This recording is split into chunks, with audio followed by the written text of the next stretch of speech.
Welcome back to the weekly headlines. I'm Kevin Hart. I'm Mike Wimmacher. And let's get to the news. Hey! See this? It was my Rudy Giuliani joke. It's garbage. Now I have to write a new joke about Florida's least favorite cradle robber, Matt Gaetz. His friend Joel Greenberg's singing career is getting off to a good start, all but confirming late Thursday night that Gaetz is a pedo who paid for sex with a minor. But wait, guys. When he found out this girl was only 17, he stopped talking to her until after her 18th birthday. QAnon? You guys say you're looking for powerful pedophiles. Guess what? The call is coming from inside the house. The U.S. Postal Service admitted on Wednesday during a meeting that they've been spying on citizens with their law enforcement arm to track American social media posts. The post office said they were working with other agencies focusing on inflammatory posts and those that talked about planned protests.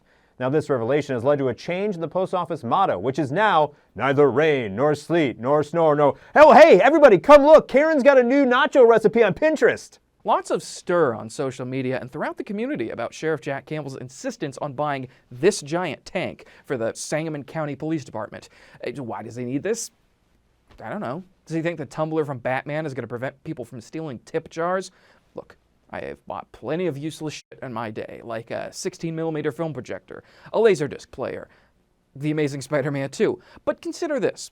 I wouldn't buy those things with money reserved for car insurance or rent or something. Body cams will be required in less than 2 years. Maybe invest in those first before you start playing G.I. Joe.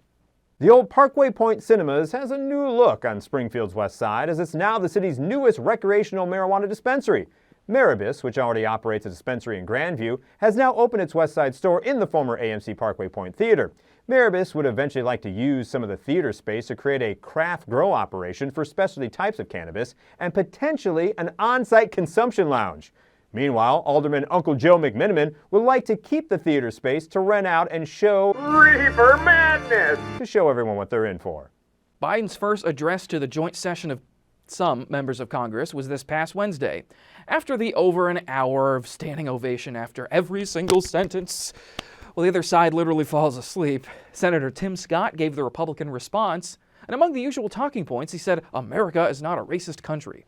Well, this just confirms Senator Scott has never been on Facebook or Twitter, or been to Missouri. A photo earlier this week showed a copy of Kamala Harris's children's book, Superheroes Are Everywhere, sitting by a backpack that appeared to be part of a welcome pack for unaccompanied children at the border. Of course, this sent a certain segment of the population into a tizzy, shouting, "Why are our tax dollars going to fill Kamala Harris' pockets? And how dare they indoctrinate children?" Here's the thing. Now, while yes, that book was included in one welcoming package, it wasn't purchased, but in fact donated. Whew, crisis averted. But if they're looking for other books to hand out, there are these gems like How I Got Famous Off My Dad, Why Doesn't Daddy Love Me? And of course, everyone's favorite, So I Married the Slender Man. Chris Miller is running interference for his wife Josephina Goebbels, saying her Hitler was right about one thing comment was taken out of context. She meant that our children are being indoctrinated, and that's something that, Hitler did. I'm not being offensive, though. You are blowing it out of proportion. It's hard to spin telling a large gathering of moms that the other side's tactics are the same as a mass-murdering dictator. Try as Blitzkrieg Barbie and her insurrectionist husband May. They can't escape quoting Hitler. On the bright side, if Tucker Carlson ever gets fired, we'll have the perfect dynamic duo to take his place. Local COVID-19 vaccine administration has dropped off dramatically over the past few weeks. Sangamon County had hit a peak of nearly 2,000 doses a day on average in mid-March, but now the 7-day average has fallen to less than half that amount, just under 1,000 a day. In fact, many places are now accepting walk-ins. Here's the thing. I think if they want to appeal to a younger demo, they need to crank up the music and make it feel like a club. Like shot, shot, shot, shot, shot, shot. Doing the Derna? I am, dude. You should too. Elon Musk is expected to host SNL next week. What the hell is he gonna do? I mean, I think I can imagine it now. Hey man, I just got back from Mars in one piece. My name's Elon Musk. I made Tesla and smoked weed with Joe Rogan. Also, who wants some Bitcoin and NFTs? Everybody in the audience gets them. Hey, that's my son XAsh812 in the audience. How you doing, son? Oh, can't say that on TV. We got a great show. Miley Cyrus is here. We'll be right back. The Chicago Bears made a big splash in the first round of the NFL Draft on Thursday night. The Bears made a trade with the New York Giants to move up to the number 11 pick and selected Ohio State quarterback Justin Fields.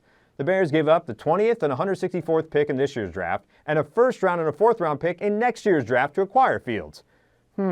Trading draft picks to move up and select a quarterback. Where have I seen that before? And those are your weekly headlines. I'm Mike Wimmacher. I'm Kevin Hart. And we are out of here!